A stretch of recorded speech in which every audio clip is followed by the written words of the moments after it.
This year marks one of the rare times that Catholic and Orthodox Christians celebrate Easter on the same day. And there's a reason for that. Catholics and most Christian denominations follow the Gregorian calendar established in 1582 by Pope Gregory XIII. For the Orthodox, they follow a different calendar, the ancient Julian calendar named after Julius Caesar and established in 46 BC.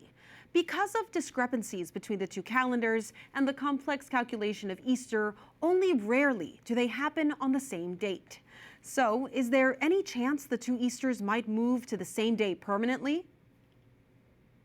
For more, we turn to Gary Arndt, host of the Everything Everywhere Daily podcast and a world traveler who has studied this topic extensively. Gary, thank you so much for joining us. First off, how often do the Catholic and Orthodox Easters fall on the same day? It happens usually about every 3 or 4 years, but there can be gaps as long as 8 years, and sometimes it can occur back-to-back years.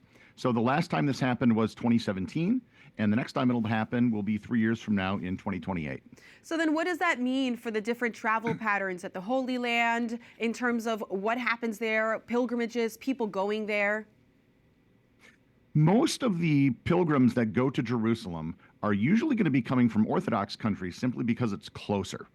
I was there in 2009, actually, and there was a week gap between the Orthodox and Catholic Easter that year. And I remember being in the Church of the Holy Sepulchre when the Easter celebration was going on in the Catholic portion of the building, and the Palm Sunday service was going on in the Orthodox part of the building. So it does, I suppose, kind of split it up and allows for more people to attend by splitting up the Easters. But I think everybody kind of, at least at some level, wants to have the same Easter, and it's kind of been a problem for 500 years now. Yes, it has, and it's significantly something that affects young children who are often confused. Is it your Easter or my Easter?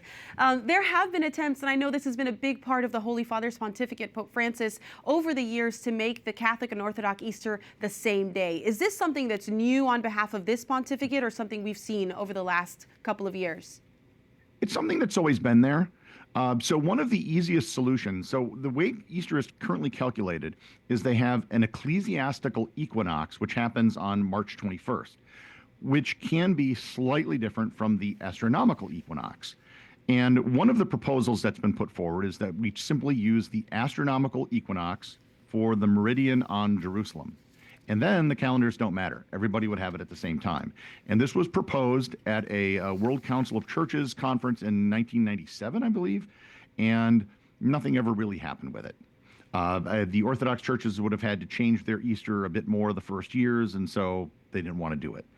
Another proposal that has been put forward is to simply pick a date.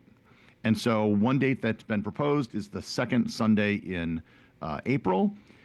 You'll be sure that Easter will always be after the equinox, and everybody can just put it on their calendar and use that. Nothing's also happened with that either. So as of right now, the last time the Orthodox and Catholic Easters will appear at the same date is the year 2700. So we have 700 years to figure it out. Well, barring any successful attempt at unifying the two Easters in the name of Christian unity, when's the next time that they're going to be the same day? Like I said, in 2028, and then we go through a period where every 3 years it's going to happen, 2031, 2034, 2037. And then as you go further into the 21st century, you get more of these gaps and then periods where they're even a little bit closer together. But it's usually every 3 or 4 years. Well, hopefully that continued providence of dates coming together will inspire people to choose one and accept one of those proposals. Gary Arndt, host of the Everything Everywhere Daily podcast, thank you so much.